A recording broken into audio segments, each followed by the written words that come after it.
WAR_react.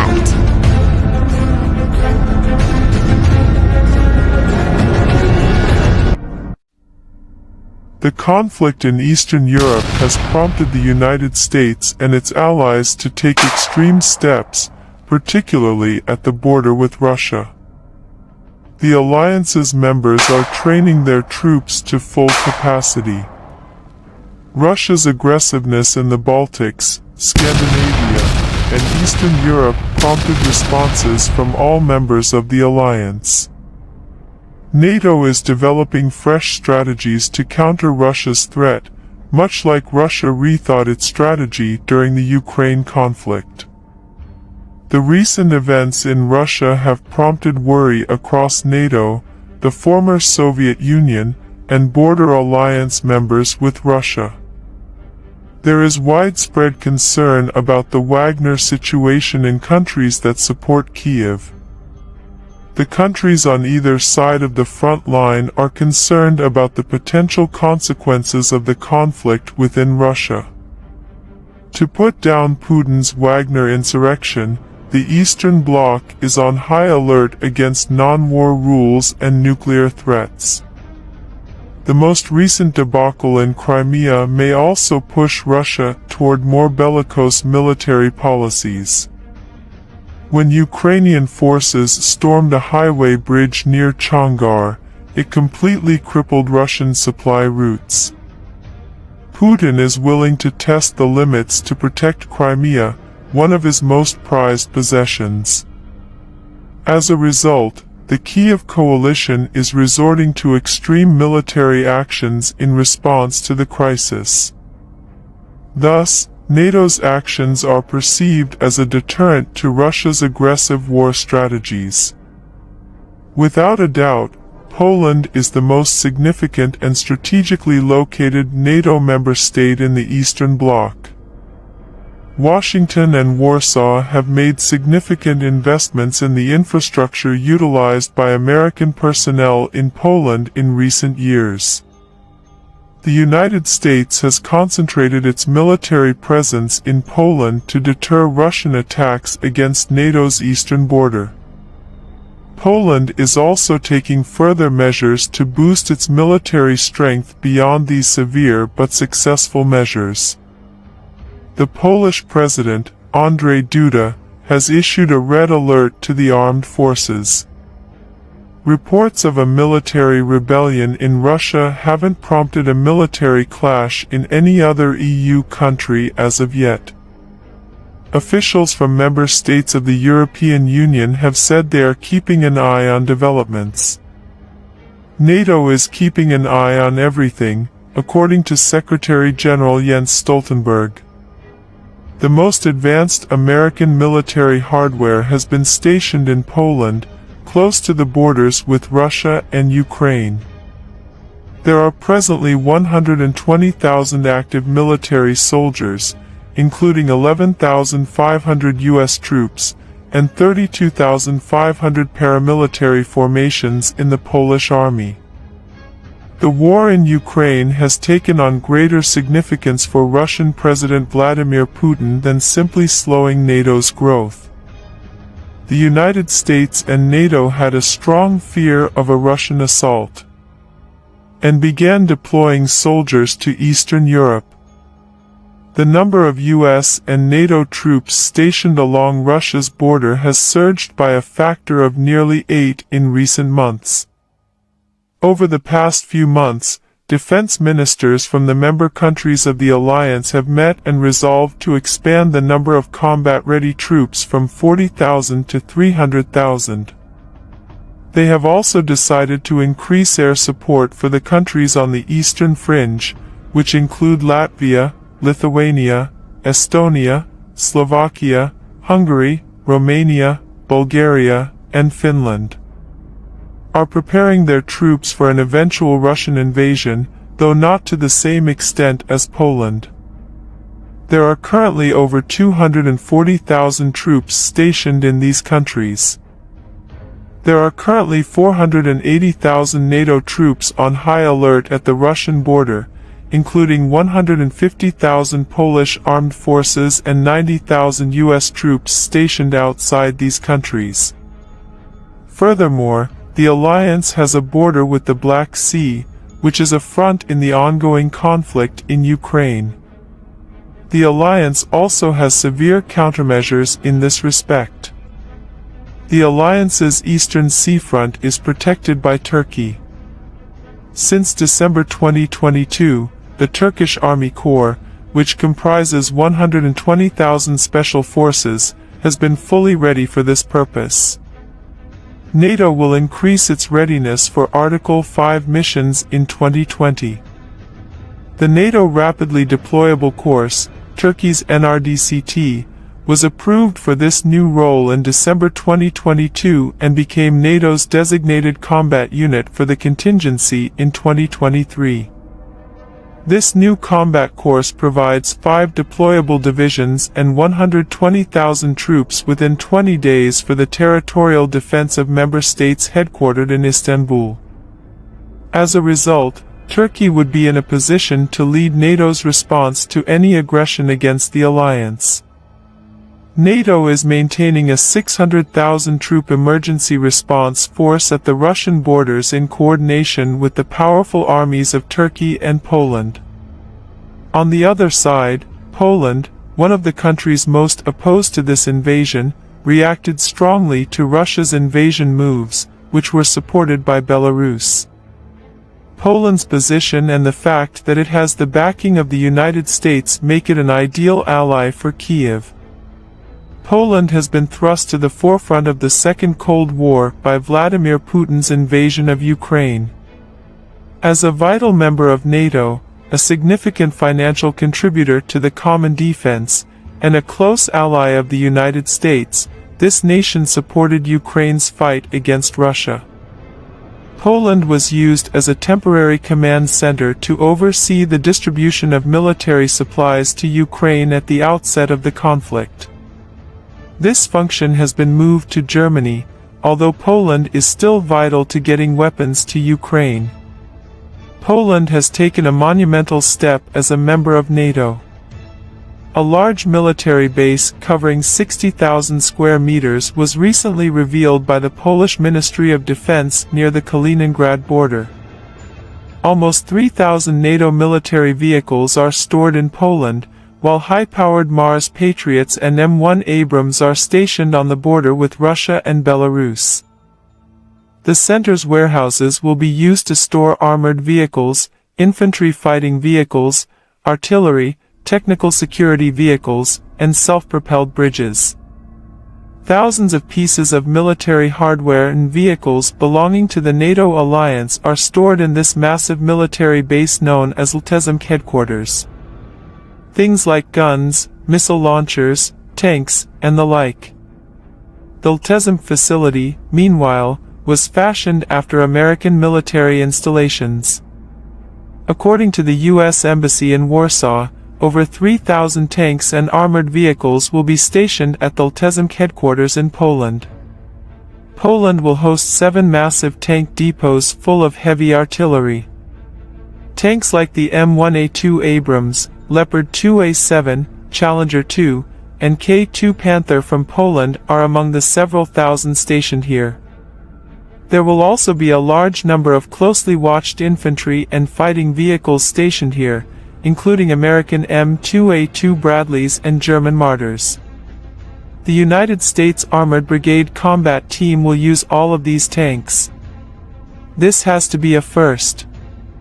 We can see that more time is still needed to restrain Russian aggression in Europe by looking at the large number of NATO war tanks stationed on the frontiers of Belarus and Kaliningrad as a preventive measure.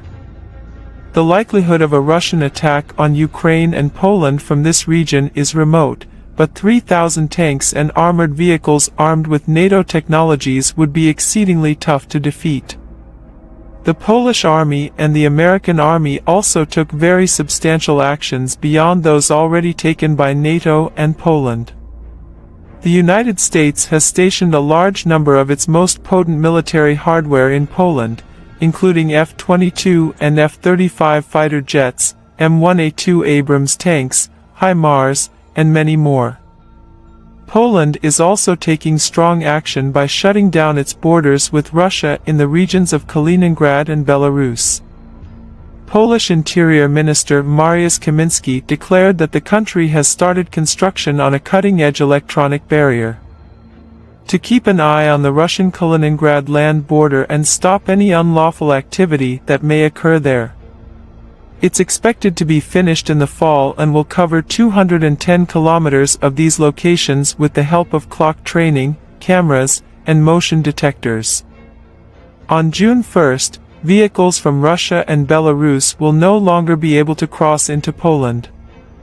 Vladimir Putin of Russia and Alexander Lukashenko of Belarus were both taken aback by this move.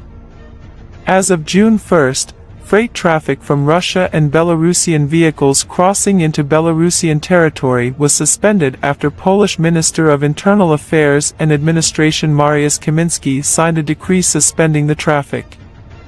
The United States has sent MQ-9A Reaper combat drones to Poland, as confirmed by Defense Minister Mariusz Blaszczak. According to the department head, Poland received the MQ-98 unmanned aerial vehicle from the United States due to an urgent operational necessity to keep an eye on the situation on the border with Belarus.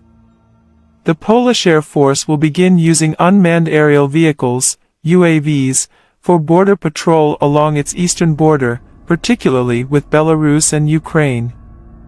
Poland is buying around 1,500 of the most powerful tanks while also training to raise its army to 300,000.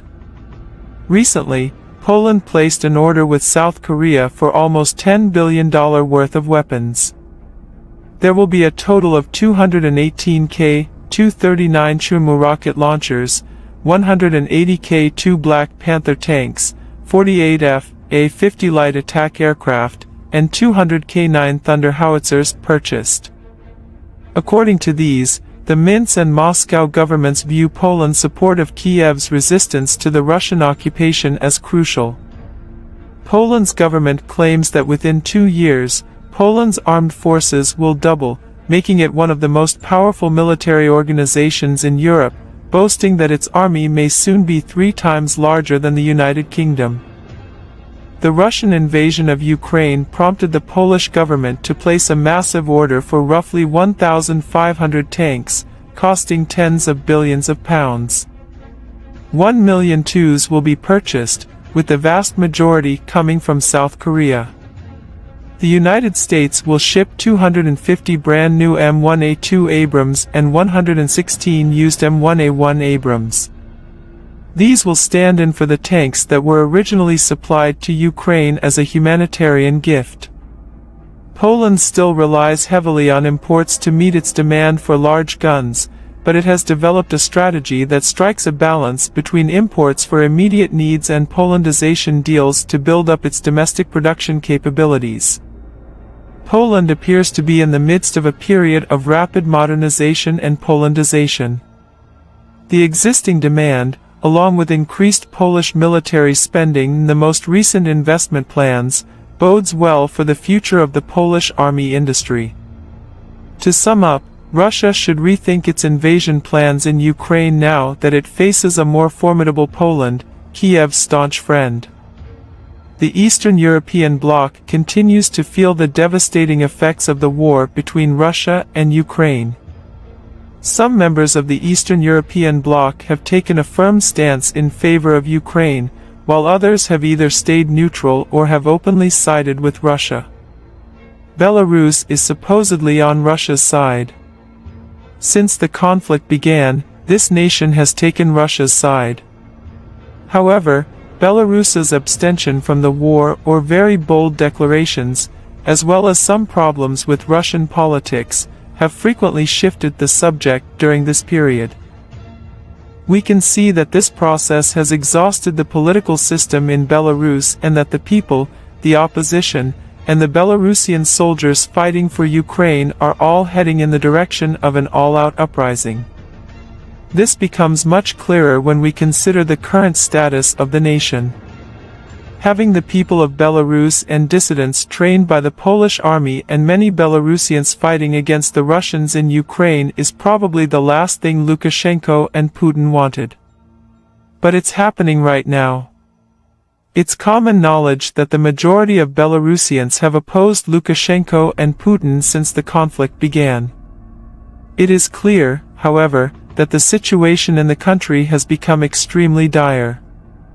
Since Lukashenko himself has verified several of these developments, including the fact that the Belarusian army received training from the Polish military, the people of Belarus can now turn off the power to Putin and Lukashenko.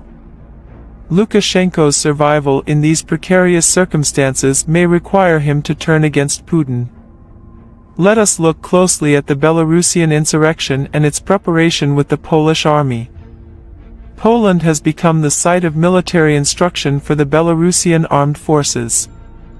Belarusian dissidents got guerrilla sabotage and weapons training in NATO member Poland in preparation for dire scenarios, including the overthrow of Lukashenko and Putin's inclusion of Belarus in the Ukraine war. The plan is to topple Belarusian President Lukashenko and install a new leader who is less supportive of Putin's strong foreign and military policies. Exiled critics of Belarusian leader Alexander Lukashenko should expect trouble. Exiled Belarusians are learning to fight for their freedom. Poles view Belarusians who join the military as militants plotting to overthrow the regime since their numbers are growing steadily. The international press, Ukrainian news outlets, and Belarusian citizens themselves all refer to this as a wish for peace and quiet. As a result, Belarusian citizens are subjected to espionage, surveillance, and sabotage. Against any threat that may be produced by Putin and sponsored by Lukashenko, a Polish-backed Belarusian private military business by Pole has trained in the use of raid weapons, drones, kamikazes, drone explosives, and anti-tank weapons. Some Belarusians reportedly fought against Russian soldiers in the conflict in Ukraine to obtain combat experience. Militants in Belarus's resistance, who allegedly damaged trains and launched suicide drone assaults, keep their guerrilla work a secret from everyone, including their loved ones. At her villa in Poland, exiled Belarusian opposition leader Svetlana Tizianouskaya is meeting with NATO and Polish officials to plot her return to Belarus. Crucial operations, such as partisan and guerrilla warfare, will be carried out by terrorists from Belarus, attacking Belarusian facilities and deposing President Alexander Lukashenko. This was verified by Kremlin spokesman Dmitry Peskov, and there were rumors of an anti-regime protest in Belarus. Meanwhile, leading anti-war activist Rehor Azarana is amassing more evidence to press charges against Lukashenko. Back on Ukrainian territory under occupation, Rehor Azarana discussed the expulsion of Ukrainian residents to Belarus. Ozaranek spoke with Serhiy Tolmachev, who represented the occupying government in the Ukrainian province of Zaporizhia. Recently, a prominent Paralympic athlete and Lukashenko admirer acknowledged to Belta that the deportation of Ukrainians to Belarus had Lukashenko's personal approval.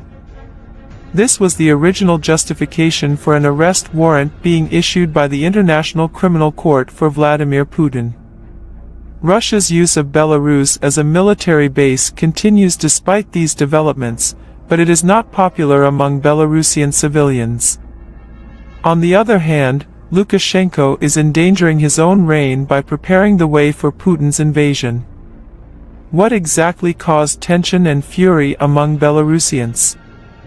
Lukashenko relied on the Kremlin for political and economic backing, and he met with Russian President Vladimir Putin on a regular basis. To make it through months of demonstrations, widespread arrests, and Western sanctions. The modern Belarusian populace, however, has begun to grasp the threat that the conflict between Russia and Ukraine poses to Lukashenko. Belarus, which has a 1,000 kilometers (620 miles) border with Ukraine, and many individuals with family or personal links there, has seen an uptick in riots and opposition to Putin's war rhetoric. There are doubts about joining the Russian war, even among the Belarusian armed forces. The 45,000-strong Belarusian army could face widespread disobedience if dispatched to Ukraine, according to military researcher Alexander Alaisen. Remember that the Russian ground forces invaded Ukraine via Belarusian territory? Belarus is currently transforming into a military stronghold. There is widespread concern that Belarusians may be denied access to the conflict between Russia and Ukraine. However, Belarusian President Alexander Lukashenko seeks to keep ties with Russian leader Vladimir Putin for his own self-interest, despite the views of his country's people. This motivation is, of course, not to abdicate authority. Alexander Lukashenko allowed the Kremlin to attack Ukraine with the help of hundreds of Russian troops that he let stay in his nation. He proposed stationing some of Russia's tactical and nuclear weapons there on February 24, 2022. However, he abstained from involving Belarus in the war at this time. Moscow will deploy tactical and nuclear weapons to Belarus on the date that Russian President Vladimir Putin declared today. Some see Russia's action as retaliation for NATO's decision to include Finland and Sweden as new members. Russia is rumored to be planning to station land-based nuclear missiles in Belarus, and Putin and Lukashenko have reportedly already agreed to the move. After the facilities are complete on July 7 and 8, Russian President Vladimir Putin has said that Russia will begin deploying tactical nuclear weapons to Belarus. Russian President Vladimir Putin has warned the West not to arm and help Ukraine by deploying Russian military hardware to Ukraine for the first time since the fall of the Soviet Union. According to Alexander Lukashenko, Russia has provided its close ally Belarus with tactical nuclear bombs. But the Belarusian head of state insisted that nuclear weapons are not something Russia needs right now. U.S. officials said Putin had no plans to change his position on strategic nuclear weapons and that they had seen no evidence that Russia was prepared to use nuclear weapons, despite U.S. criticism of Putin's decision. However, Washington and its allies are keeping a careful eye on Russia's actions. Analysts and political opponents argue that more engagement in Ukraine might revive popular resentment against it and destroy its iron-fisted dominance and authority of nearly 29 years. China has warned repeatedly against the use of nuclear weapons in the war in Ukraine. On the other hand, President Lukashenko of Belarus dropped a bombshell when he addressed the ongoing conflict between Russia and Ukraine. Tanks and Western armaments have reappeared in the region thanks to the Ukrainian offensive. Images purportedly showing the destruction of these tanks were released by the Russian side. But the reality was quite the opposite. The Russians' destruction of what they initially mistook for tanks turned out to be tractors instead. Another crisis ensued soon after, also involving claims that Putin had sent him official documents. The Ukraine peace plan was one such paper that Lukashenko overlooked on occasion. Lukashenko predicts that when Russia suffers a modest defeat in Crimea, Putin will propose a peace plan. Following the plan's failure, peace will be hurriedly declared with the aforementioned declarations on the table, and Moscow has already responded. Dmitry Peskov, a spokesman for the Kremlin, has made the case that Crimea should remain a part of Russia. This remark by Lukashenko followed the arrival of Russian nuclear missiles in Belarus. Speaking on Belarusian state television, Lukashenko appeared concerned. The people of Belarus are understandably worried that their government in Minsk, a close friend of Moscow, will be drawn into the conflict as a result of these developments. But this worry could signal a change in Belarus's leadership. It remains to be seen. Holy cow, that was quick. The entire Wagner opera began abruptly and ended just as fast. It's still possible that everything may change in an instant, but for the time being, let's try to piece together what transpired, what led to the affair's abrupt conclusion, the difficulties associated with making any lasting agreements on the mutiny, and the internal consequences for the Russian government.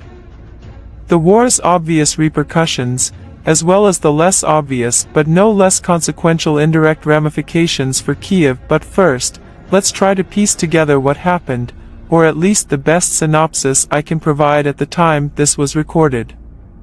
An apparent Wagner convoy was headed straight towards Moscow after the Nazis took over Rostov at dawn. It took them less than a day to go the almost equidistant distance from Voronezh to the capital, and they may have gone even further.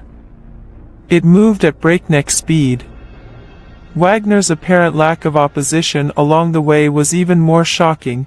Some bystanders ignored the situation, while others appeared to join Wagner leader Yevgeny Prigozhin, who allegedly brought down an Air Force chopper. Russia was demolishing its own highways and oil depots as preventative measures, but it appeared to be gaining pace every kilometer, with reports of takedowns of a dozen more akin to scenes out of Ukraine. The exit was still accessible, though. By March of Justice, Prigozhin meant his convoy. It's safe to assume that Putin would not have approved of your plan to replace Defense Minister Sergei Shoigu and Chief of Staff Valery Gerasimov on the grounds of their incompetence.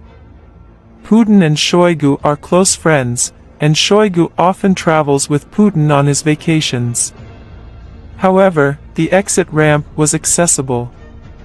However, Putin then labeled him a Prigozhin NUM mutineer on national television. If you don't want to give the guy a platform, it makes sense that Putin avoided using Prigozhin's name. To be continued. If it wasn't already evident, Razov and Don represented the Rubicon that the Prigozhins had crossed, and Putin had recognized their achievement. Wagner said on Telegram that Putin had messed up badly but that it didn't matter because Russia would soon have a new president. The popcorn had begun to pop. Most of the world's billionaires fled while they still could. There was some speculation in Ukraine that it had found the easy button. The storyline ended abruptly. Not even to the sound of deafening cheers. It whimpered, and then the narrative thickened. President Alexander Lukashenko of Belarus spoke with sanity. Do you recall him fondly? It appears that the news of his death, which circulated 2 months ago, was significantly exaggerated. Infected hand wound, then mediator of peace. I highly doubt that was on anyone's bingo card. The agreement was first publicized by Dmitry Peskov, press secretary for the Kremlin, at the start of 2022.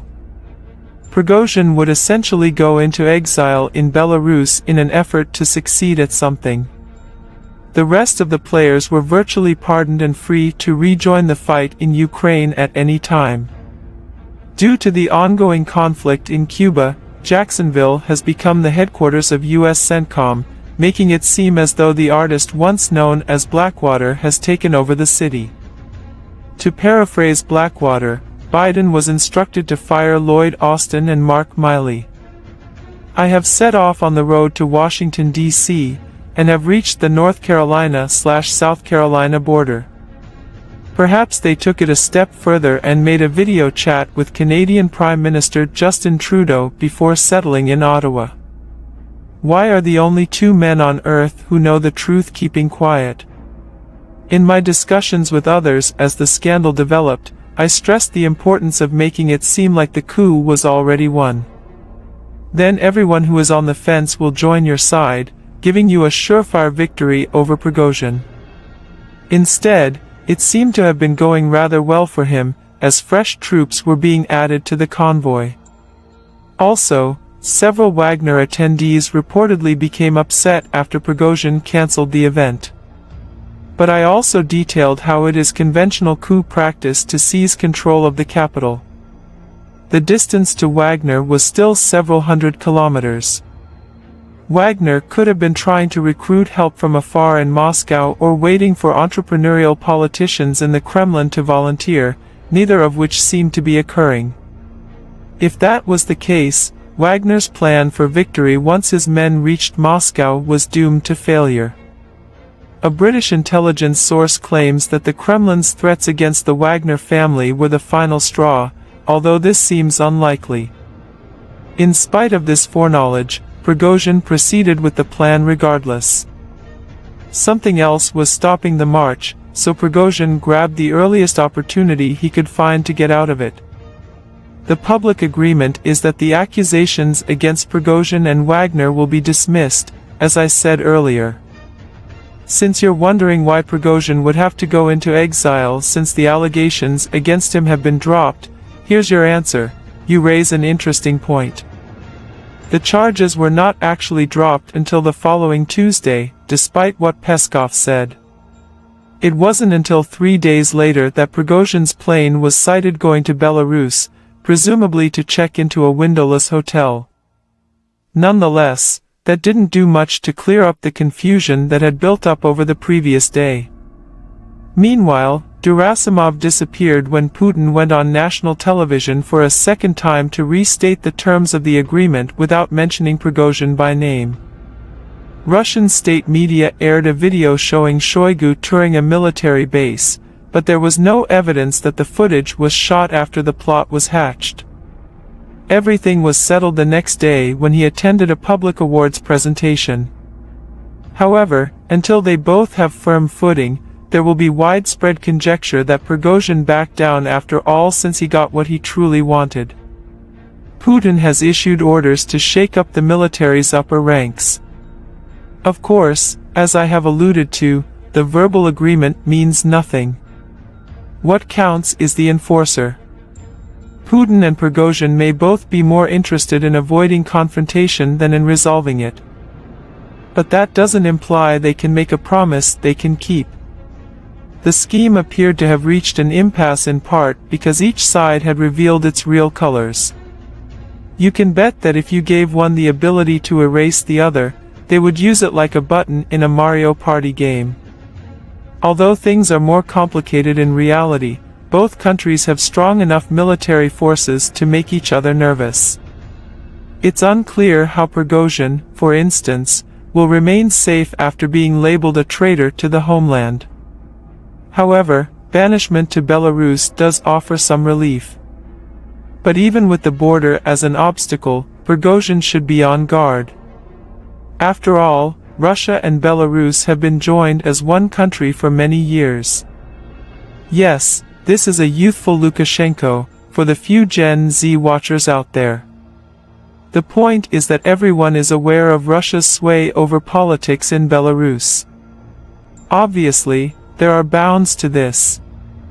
There are persistent rumors that Putin has been pressuring Lukashenko to declare war on Ukraine, but Lukashenko has been reluctant because he fears a Belarusian equivalent of Wagner will launch an attack on him.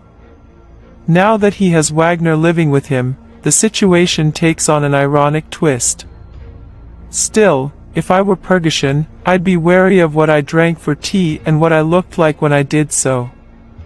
But Putin should be concerned as well. When did Wagner end, and when did the intermission begin? Putin's removal poses a challenge due to the lack of a viable alternative in terms of support. It's not yet clear that Prigozhin is the wrong choice, but he also might not be the right one. Russia's Prigozhin prestige is unrivaled. No matter where he is in the world, including Belarus, as long as he is still breathing, he can break his promise and run for office. Try asking Lenin. But Prigozhin and Wagner aren't the only ones that Moscow has to worry about right now. Both of those proper nouns might just as easily be stand-ins. Although the Prigozhin's Wagner group posed the first serious challenge, other groups are now free to enter the fray. Something I've noticed over the past year and a half is that a small but vociferous minority seems to think Putin is invincible. On a domestic level, some of those suspicions were correct. Were emphasized. Before the war, as we've discussed, Putin's popularity seemed genuine. Normal Russians did not openly show their support for Putin while rooting for his downfall. However, Putin's errors put him in a dangerous position. He may still get burned, even from his privileged vantage point. Anyone who still thinks Putin is invincible after seeing the Wagner opera is wrong. That includes not just Western watchers but also, perhaps more crucially, Russian political entrepreneurs. Even while Putin kept his job, he made a major concession by releasing Prigozhin, at least to Belarus, as part of the settlement negotiations. You do this only if the terms of the transaction you're being offered are preferable to those available elsewhere. Putin had earlier that day labeled the man involved in the trade as a mutineer, so the world now knows that he preferred letting him go free. The damage has already been done, even though the coup failed to change leadership at the top. What happened after the coup in August? Just ask Gorbachev. This means that Putin will have an even tougher time. Therefore, claims that this was all part of a carefully orchestrated plot fall flat. It's not certain if Wagner or someone else will be the next challenger. The future success of the following competitor is equally unknown. The governors of the Russian Federation's outlying regions will likely start to question how strictly they must follow commands from Moscow. For several years, Putin has been dealing with this issue in Chechnya. He may have to endure even more, despite his best efforts to appear cheerful for the cameras. It's not great news when a disproportionate number of the mobilized soldiers are from those areas. It's understandable that even supporters of Putin would worry that he'd grow suspicious and try to discredit them in advance. However, this only gives Putin's potential targets more motivation to stage a coup before he even takes office. That's what prompted Putin to act preemptively in the first place. I can't even ask for the war's immediate repercussions. Putin was more than happy to admit in his second speech that Kiev would be disappointed by the seeming resolution to the issue. Supply runs to Ukraine proceeded normally as daylight broke and Wagner controlled Rostov. While all was going on, Kiev was probably expecting a bloodbath in Russia, but instead there were relatively few casualties. Still, the possible withdrawal of up to 25,000 Wagner soldiers from the conflict is a major event that significantly improves Ukraine's position compared to a week ago. Wagner was cast in two very different leading parts in Ukraine. Zerg attacks on opposing lines at Bakhmut were the group's claim to fame. Armed and commanded by inadequately trained prisoners.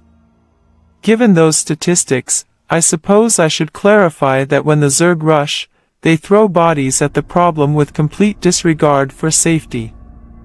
It is assumed in 1. That the Russian mod will be able to take on this responsibility without difficulty. However, the mod's primary function for many years before Putin's rise to power was to retain trained personnel in the military. There was essentially nothing of note for enlisted personnel in the Russian military. In contrast, Russia's widespread military conscription meant that many of its soldiers lacked experience. There was an abundance of senior commanders at the helm. However, there was a serious deficiency in the number of non-commissioned officers serving in the middle ranks. I don't see the issue there. NCOS are key commanders who ensure the military runs well. Since they are the ones doing the legwork, they are the ones who usually have the most practical experience and knowledge. Moscow has made efforts in recent years to develop such a system, but the Russian military has a long way to go before it is fully functional. Indeed, officers were liable for any decision of consequence, which contributed to the impression that Russia lacked focus in its advance into Kiev. Non-commissioned officers ought to be doing the majority of that work.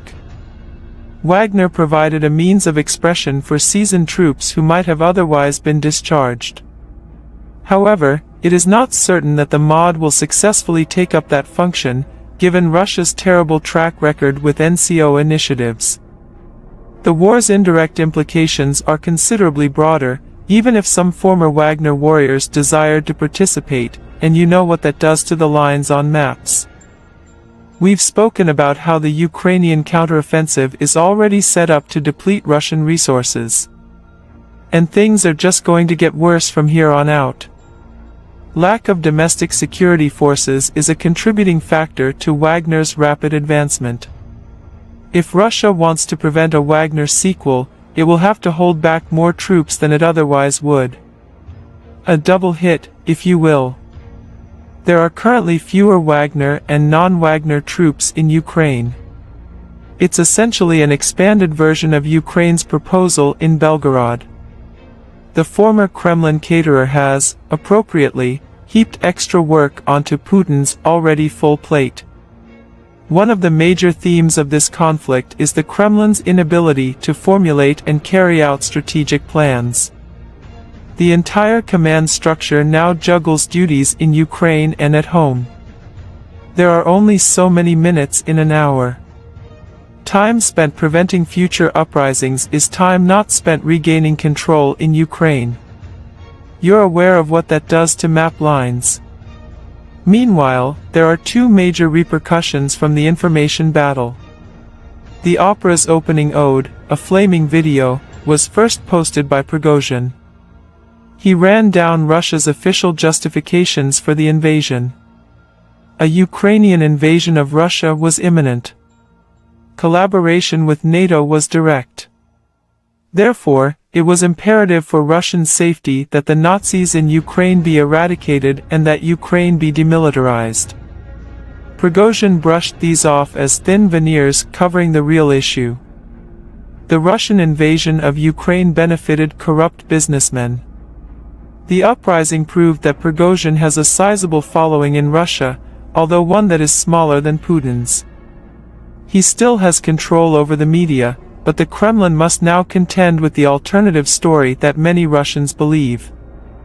Finally, as the events of the story progressed, we talked about a possible reason for the conflict's persistence. Is a difference of opinion regarding the result. Russian leaders believe that the West's desire to aid Ukraine will wane over time, at which point they will be free to do whatever they choose with the country. Despite the plot's brevity, it's inspiring a movement in the West. More people are likely to back the countermeasures as time goes on, which could lead to a shift in Russian expectations. Concerning the prospects for success in the future, if increasing your reading is a long-term objective of yours, you will enjoy my book, which investigates the factors that led to Russia's invasion of Ukraine. To learn more about that, read on. Like, share, and subscribe if you did, and I'll see you in the next one. Be careful. The French Chamber of Commerce has issued the following public service notice. A coup cannot be considered a coup unless it occurs in the region of France known as the coup. What you went through was just a typical mutiny in Moscow. Mercy, we rely on you to continue guarding our trademarks.